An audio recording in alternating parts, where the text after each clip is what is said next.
Tripio, ¿cómo están? En esta ocasión, para seguir con nuestro curso de Java, vamos a ver lo que son los bloques de construcción en Java. Uno de los bloques más importantes y de los conceptos más importantes son las clases Java.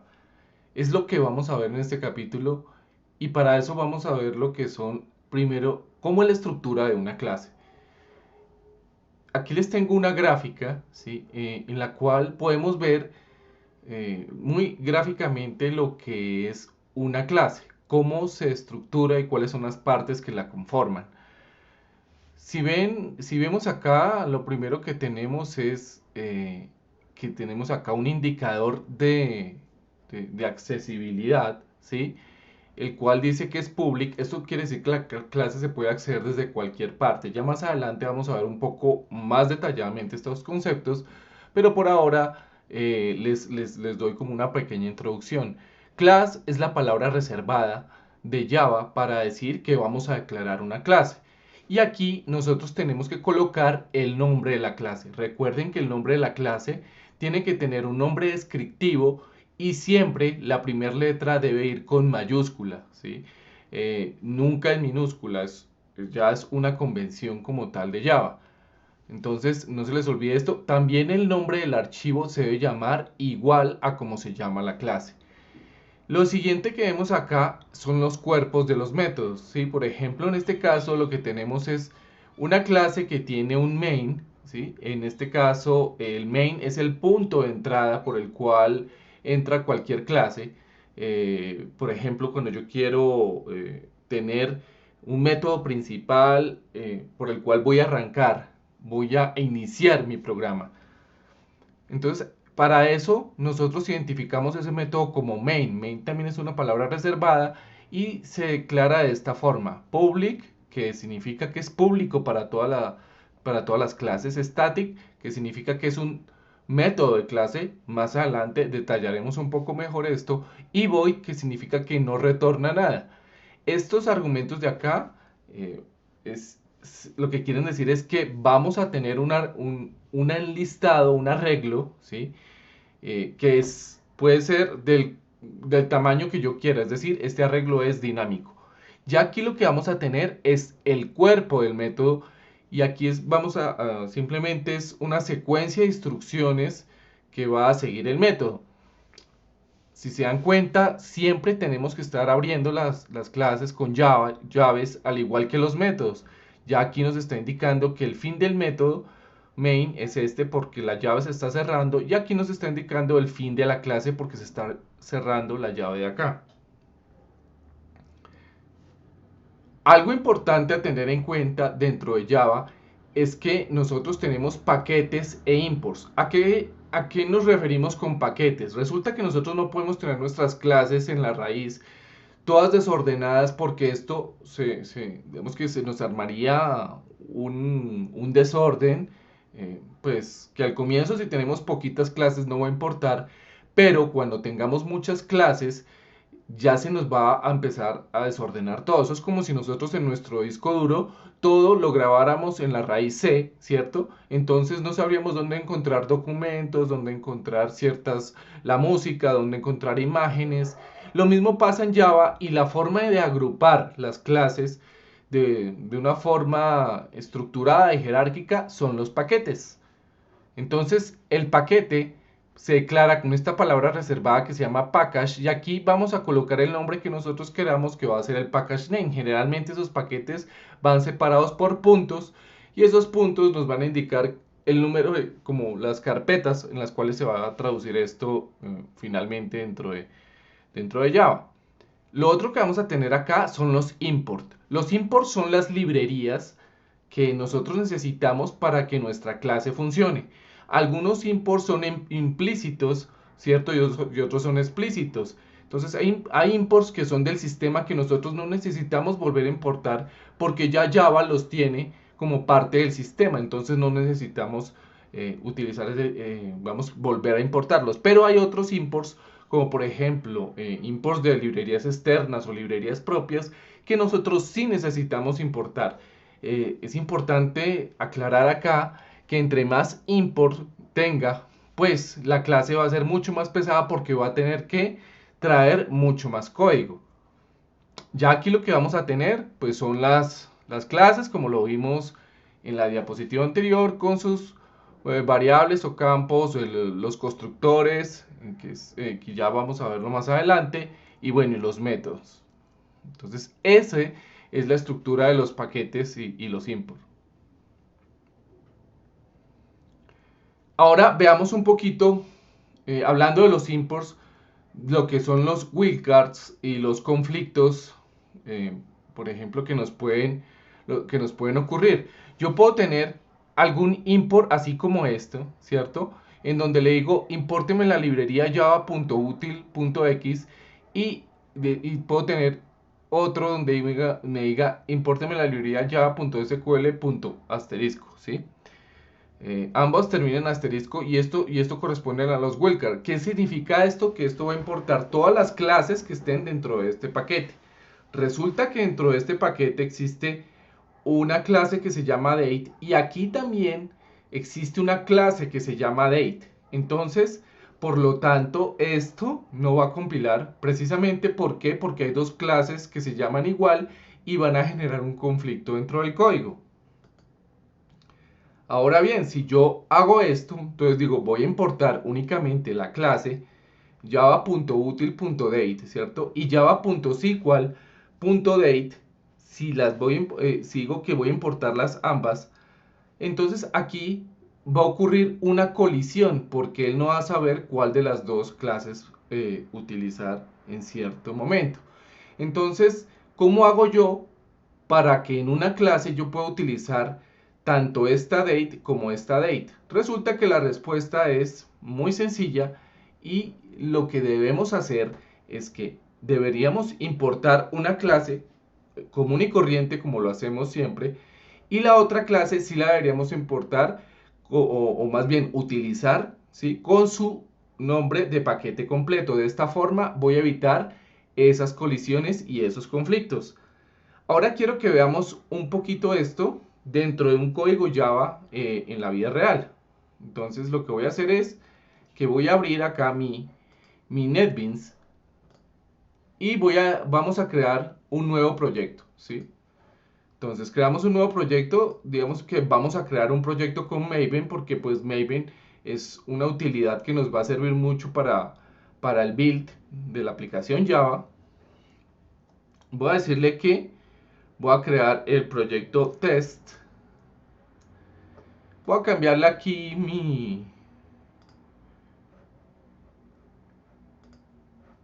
voy a cambiarle acá un momento la parte donde lo voy a crear y vamos a crearlo acá dentro de curso Java y vamos a crearlo acá en proyectos y voy a decirle que se llama test, ¿sí? Así se va a llamar mi proyecto, voy a decirle test project para que quede algo un poquito más interesante. Text project Java.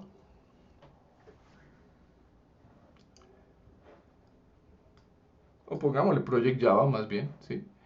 Y ahora lo que vamos a hacer es, aquí vamos a colocar el paquete, ¿sí? ¿Qué paquete vamos a poner? Entonces vamos a ponerle com.centripio, perdón, esto no es el paquete, sino este es el group ID que nos está pidiendo Maven, ¿no? El paquete realmente es este. Entonces le vamos a decir com.centripio.project.java, entonces ya nos va a quedar así. Si vamos acá, listo, aquí ya tenemos nuestro project Java. Fijémonos en una cosa, que aquí no hay absolutamente ningún package ni ningún import. ¿Por qué? Porque esto simplemente es opcional. No es una buena práctica dejar, digamos que una clase dentro sin paquete, ¿no? Vemos que vamos a ver cómo está organizado acá. Nos creó una clase new class, ¿sí? Pero pues ya, esperemos un segundo, vamos a crear otra clase más bien. Una clase que sí esté dentro de un paquete. Y en este caso, por ejemplo, siguiendo con nuestro ejemplo, vamos a crear, por ejemplo, la clase player, ¿sí? Que era una de las cosas que nosotros teníamos en nuestro ejemplo. Entonces vamos a crear esta clase player. Aquí vemos que el proyecto es Project Java, localización source page. Bueno, listo. y le vamos a dar pues terminar. Fíjense la diferencia entre esta clase que yo tenía acá, que no tenía paquete, y esta que sí tiene paquete, ¿sí? Si vemos eso, no es una buena práctica dejar las clases sin paquete porque van a quedar como en el paquete, por decir, en la raíz. Y siempre por convención y por código limpio nosotros deberíamos colocar las clases en un paquete propio. ¿Para qué? Para que empecemos a ordenar desde un comienzo todo. Entonces, cuando vemos nosotros eso dentro del código Java, los paquetes, miren que se van a ver acá pues representados. Aquí mi players va a quedar acá dentro de este paquete, ¿sí? Ahora vamos a ver lo que acabamos de mencionar respecto a los import. Vemos acá que el primero es import java.util asterisco.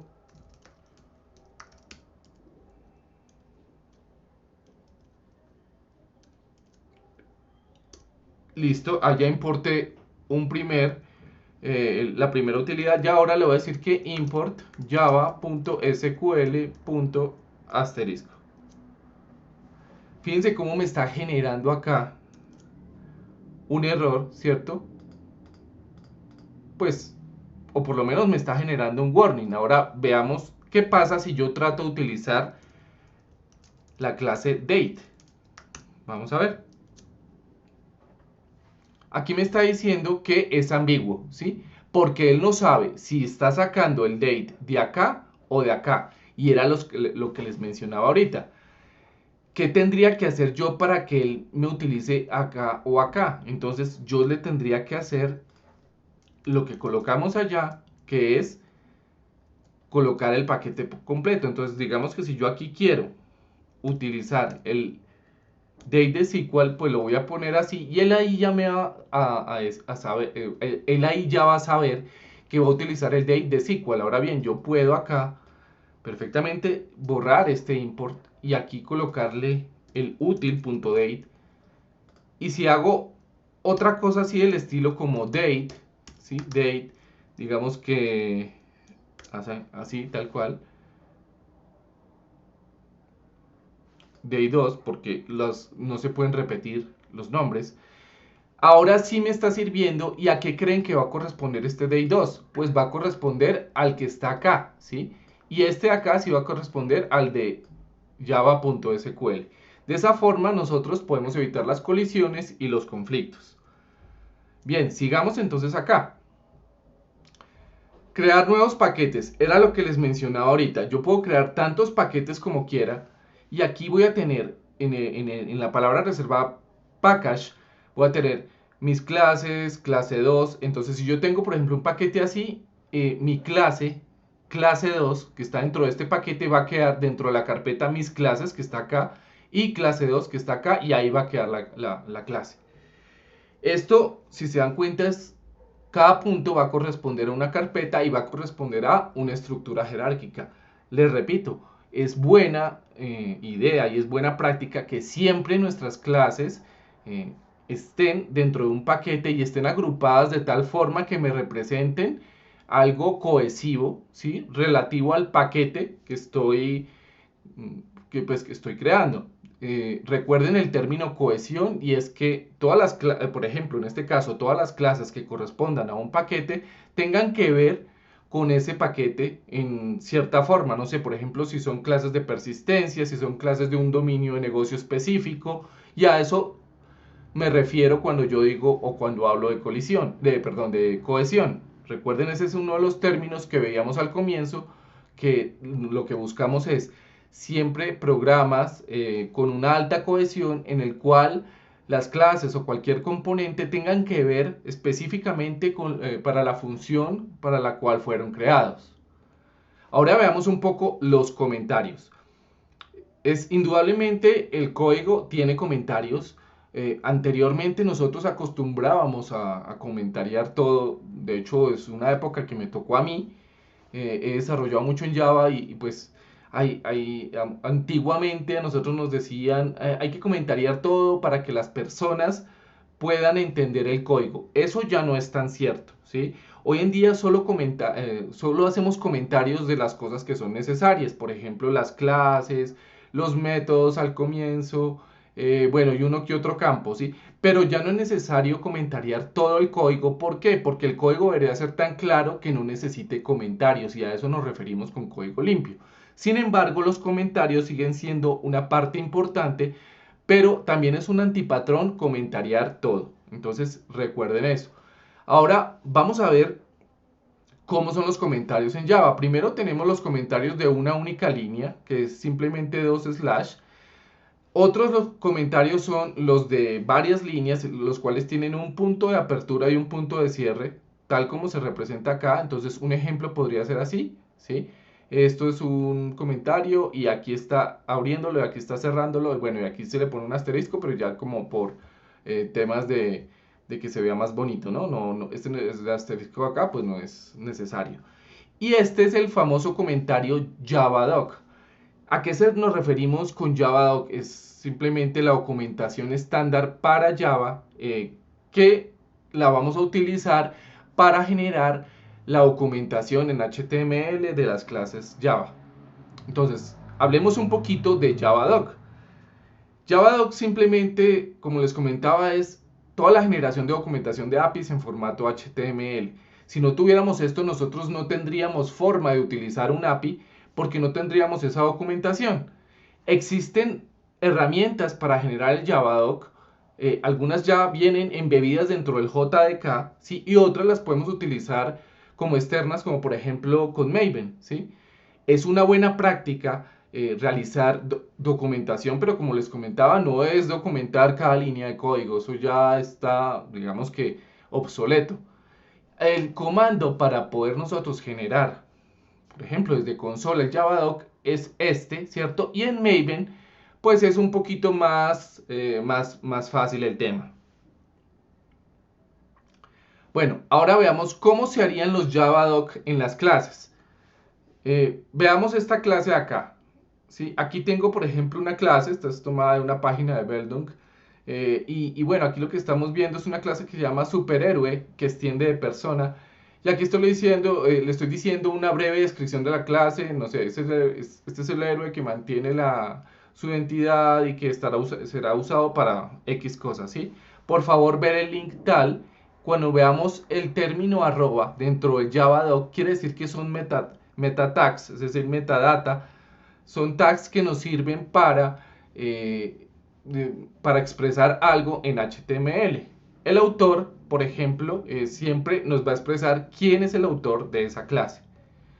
Ahora veamos, por ejemplo, cómo se haría el Javadoc en los métodos. De la misma forma, fíjense que aquí tiene la apertura, ¿cierto? Doble asterisco y el cierre. Aquí vemos que, por ejemplo, estamos colocando incluso tags de HTML y le estoy diciendo que esto es una simple descripción del método para, bueno, aquí estoy colocando una referencia y aquí estoy colocando también lo que son los parámetros. Tengo un parámetro dentro de este método, entonces debería documentar para qué sirve ese parámetro. Ese parámetro es este que está acá y me está diciendo que es la cantidad pues de daño que va a entrar. El retorno también, hay otro tag para el retorno en el cual me dice es que es la cantidad que tiene de salud que tiene un héroe después de un ataque. Y también estoy diciendo que veamos una referencia adicional y que esto está en la versión 1.0, ¿sí? O sea, que está vigente desde la versión 1.0. Entonces, si se dan cuenta, pues nosotros tenemos varios tags dentro de Javadoc. La idea no es aprendérnoslo todo, la idea es utilizar la documentación para estos fines. Entonces, veamos un poquito en el código cómo podría llegar a ser esto. Aquí fíjense que incluso el mismo NetBeans me está generando algo de Javadoc. Por defecto, él ya tiene una plantilla que me genera algo. Aquí me dice autor Andrés Bedoya, ¿sí? En player. Entonces yo le puedo decir, esta clase representa, por ejemplo, un jugador de baloncesto. ¿Sí? Perdón. Listo. Entonces, una vez yo le diga eso, bueno, esto hace parte de mi Javadoc Field, que aquí tengo un tag que dice que el autor soy yo. Y aquí, pues, por ejemplo, yo podría decirle algo así como, no sé, voy a colocar un método. Le voy a decir que el retorno es nulo, voy a ponerle voy a ponerle el método, no sé, eh, ¿qué hago? Pensemos en algo muy rápido. Bueno, voy a obtener el método getName, ¿sí? Listo, entonces aquí ya tengo un primer método, ¿sí? Entonces yo si quisiera colocarle javadoc a esto, entonces voy a hacerle así. Y bueno, listo, aquí voy a decirle el método de este método obtiene el nombre del jugador, por ejemplo, ¿sí?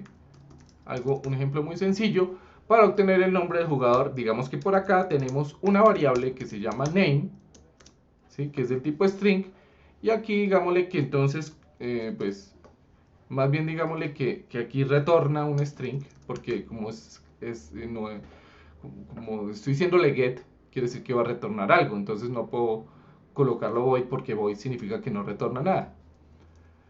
Una vez que yo le diga esto, entonces pues digamos, él me va a sacar un error porque no estoy retornando nada, pero pues ya cuando le diga name, ¿sí? Entonces aquí ya me va a decir, listo, perfecto. Entonces estoy retornando eh, un string. Aquí me está diciendo que aquí me falta el return, entonces voy a colocarle el tag del return, ¿sí? Entonces voy a decir, retorna, que me retorna el nombre del jugador. ¿Listo? Aquí en estos momentos yo ya tendría mi Javadoc. Yo incluso con herramientas del propio IDE podría llegar y generar el Javadoc. Voy a guardar acá. Entonces, ya si quisiéramos ver cómo se genera nuestro código, entonces lo podemos hacer a través del mismo IDE, ¿sí? Y aquí le damos clic derecho y le decimos generar Javadoc. Él lo que se va a hacer es descargar las dependencias y al final nos va a mostrar un link donde va a estar generado, ¿cierto? Mi documentación de Javadoc. Si yo entro a este link, pues aquí nos vamos a dar cuenta que tenemos nuestro archivo de Javadoc generado. En este caso, fíjense que tenemos el proyecto package.com.centripio.project.java. Aquí tenemos nuestra clase, que era la que teníamos creada.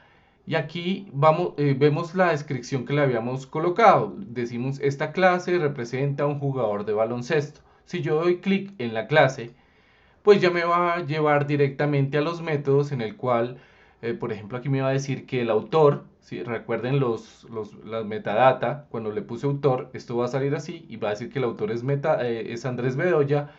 Va a decir que, bueno, tiene un constructor por defecto. Eso yo ya digamos que hemos mencionado que todas las clases generan constructores por defecto.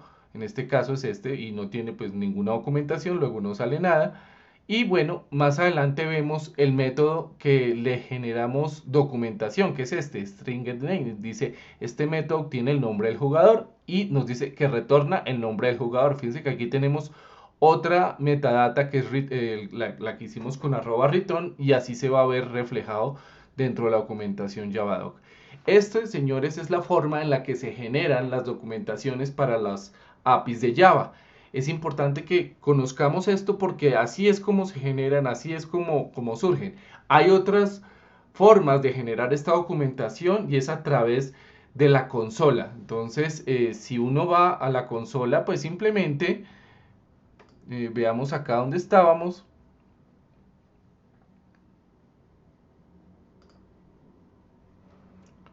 Aquí cuando estamos en la consola,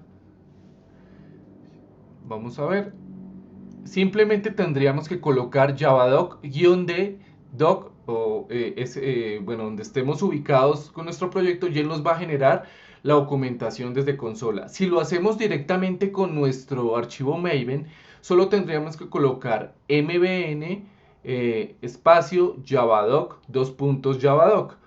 Entonces tenemos muchas opciones para generar esta herramienta. Evidentemente la más sencilla es hacerlo a través del IDE, pero pues digamos que no es la única opción que existe. Bueno, hasta aquí este capítulo, espero les haya sido de gran utilidad. Y bueno, nos vemos en el siguiente capítulo ya con más información importante y hasta luego.